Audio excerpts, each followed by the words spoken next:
गोड प्रमाण दिलंय. यारे यारे लहान थोर यात भलती नारी नर करावा विचार न लगे चिंता कवनाची. अरे तुम्ही चिंता करू नका, मी या जातीचा आहे. मग बाळमामाकडे गेल्यानंतर माझा उद्धार होईल का? अरे मी लय लहान आहे, मी लय लहान आहे, मामा माझा उद्धार करतील का? मी लय मोठा आहे, माझा उद्धार करतील का? याची चिंता नका करू. ऐका, मी मगाशी बोलून गेलो. 2 हात तिसरं मस्तक मामाच्या चरणावरती ठेवल्याच्या नंतर मामा कोणाचा कधी काही क्षणामध्ये तुमचा उद्धार करून जातील, काही क्षणामध्ये. पण आतापर्यंत मामा कोणाला कळलं नाही. अरे मामांच्या जीवनामध्ये मुळ्या महाराजांचा सद्गुरू जर मामाच्या जीवनामध्ये येत असेल आणि मामाचा जर उद्धार होत असेल तर आपल्या जीवनामध्ये सुद्धा सद्गुरू पाहिजे. पण आपण सद्गुरूला शरण जात नाही. मला सद्गुरू वाचून सापडेना सोय धरावे ते पाय आधी आधी. अरे माझ्या मामानी गुरु करण्याकरता गुरुची परीक्षा बघितली. बऱ्याचशा ठिकाणामध्ये गुरु शिष्याची परीक्षा पाहत असतात. रामदास स्वामींच्या बाबतीमध्ये जर बोलायचं जर झालं की कितीतरी शिष्य त्या ठिकाणी होते. पण खरा शिष्य माझा कोण आहे ही ओळख न करता ज्यावेळेस सगळ्यांना सांगितलं, रामदास स्वामी अचानक गडबड लोळू लागले. आणि लोळत असताना सगळे शिष्य एकत्र झाले. गुरुजी काय झालं, गुरुजी काय झालं, गुरुजी काय झालं? त्यावेळेस त्यांनी सांगितलं, माझ्या पोटात दुखतंय.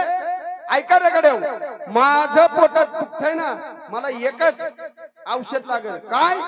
जो कोणी मला वाघिणीचं दूध आणून देईल, जो कोणी मला वाघिणीचं दूध आणून देईल, ते जर दूध मी एक टिपका जर मी पिलो तर माझ्या पोटात दुखायचं राहील.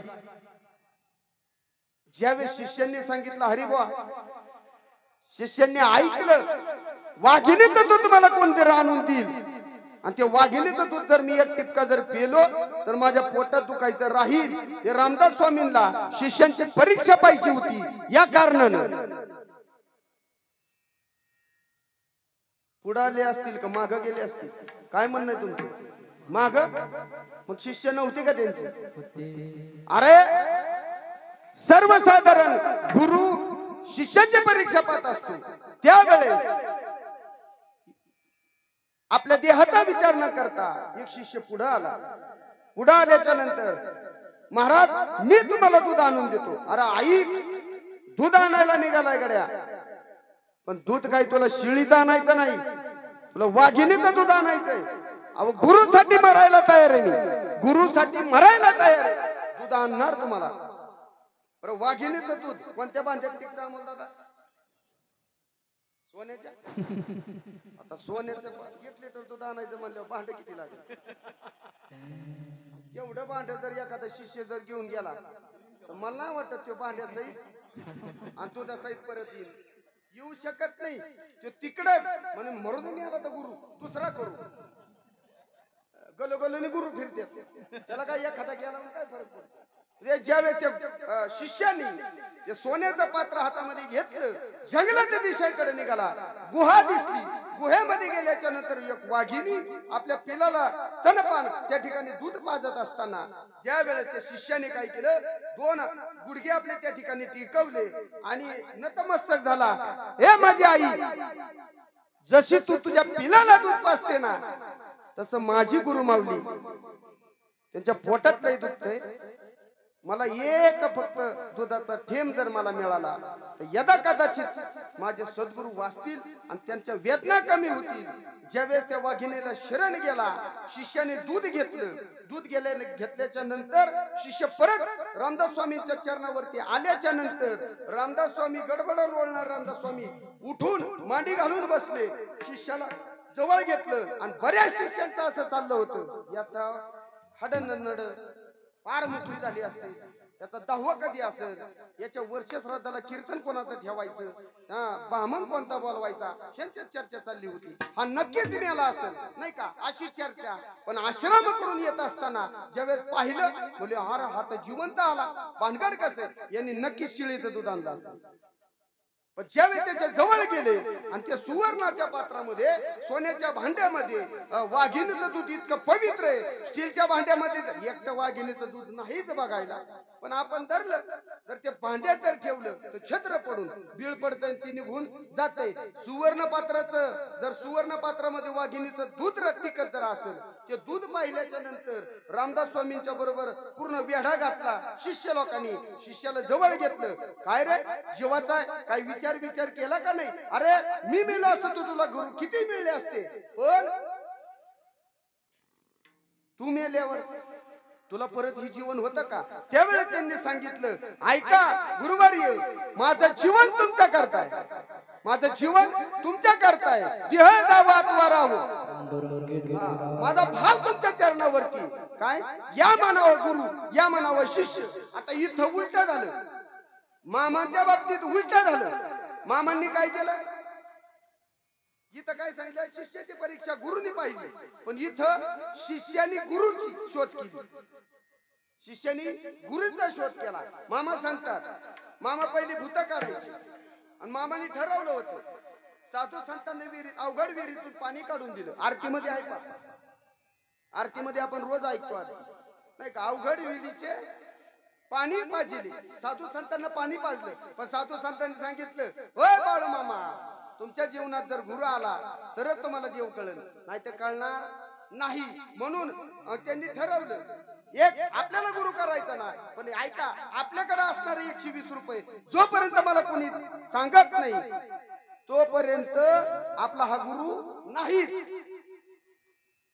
मग ज्या वेळेस गुरु शोधायला निघाले, पण त्यांची आठ होती, माझ्या खिशातले पैसे, माझ्या बटव्यातले पैसे किती आहेत हे ज्या वेळेस कोणी सांगेल त्या नाव गुरु, त्या नाव शिष्य, तरच आपले गुरु म्हणायचं ना आपण त्यांचा शिष्य म्हणायचं. नाही तर गुरु असे गुरु गुरु गुरु करणारे भरपूर आहेत. हो आता येणारा बघा, पुढे अजून 2-3 महिन्यात श्रावण महिना येईल. श्रावण महिन्यात 7-8 चालणारी पक्षी कोणता हो? 7-8 ला कोण चालतो तुमच्याकडे आहे ना? अमर बाबा मध्ये बरं आमच्या राजभाऊ तुमच्याकडे आहेत काय 7-8 फुगून चालणारी व्यक्ती? 2च पाय असतात तिला, 50 किलो पुढं 50 किलो माग आणि मधीच हा आहे का ना, ती कशी आयटीत चालते श्रावण महिन्यात, तिला कोणी धक्काच व्हायला लावू शकत नाही. हा हा ज्या वेळेस श्रावण संपला रे संपला, अख्खं डिपॉझिटच ते सांगतच नाही की 25 किलो पुढं माझी आहेत आणि 25 किलो माग माझी आहेत, आरतीच राहत नाही मी म्हणणारी अशी गलगलली. पण इथं ज्या वेळेस मुळे महाराजांचा अनुग्रह झाला मामाला आणि त्यावेळेस सांगितलं, त्यांनी सांगितलं, ऐका होय बाळू धनगर, भूत काढलेले 120 रुपये कवा द्यायचा, भूत काढलेले 120 रुपये कवा द्यायचा. त्यावेळेस सांगितलं, त्या नाव माझे गुरु. मग मामा जर सद्गुरु जर करत असतील तर आपल्याला एखादा गुरु नसावा का? ऐका नाही, अरे प्रपंच करतात त्याच्यामध्ये गुरु सुद्धा असतो. सगळ्याची माफी मागून बोलतो. ऐका बऱ्याच आपल्या लेकीची घर कोणामुळे वाटोळं झालं, नकाराव बोलू, आपल्याला जायचंय पिपल्याला, मला बिघोलला जायचंय, आडवल्यावर काय करायचं नाही का? गुरु झाल्याशिवाय घर फुटत नाही. अशा बऱ्याच ठिकाणी गुरु आहेत, पण इथं मामाच्या जीवनात जर मुळे महाराज जर गुरु असतील तर आपल्या जीवनात गुरु सुद्धा पाहिजे. अरे ऐका गड्या हो, अरे प्रत्येक जण भक्ती करतोय, भक्ती करण्याविषयी काही नाही. कुणी आळंदीला जात असेल, कुणी पंढरपूरला जात असेल, कुणी पैठणला जात असेल, कुणी दिहूला जात असेल. अरे ऐका, ज्यावेळेस टेम्पो जातो ना, टेम्पो जर ज्यावेळेस आदमापूरला निघाला ना, आदमापूरला टेम्पो जर निघाला ना सौरभ, तर ऐका गड्या हो, आपल्याला जरी नाही जमलं ना तर एक काम करायचं, काय जाणाऱ्याला सांगायचं, जरी जाता आदमापुरा निरोप माझा घेऊन जा, जरी जाता आदमापुरा निरोप माझा घेऊन जा, जरी जाता आदमापुरा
अमरदादा आवाज द्या.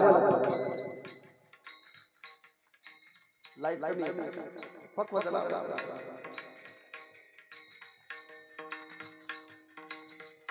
काय झाले खरं सांगा.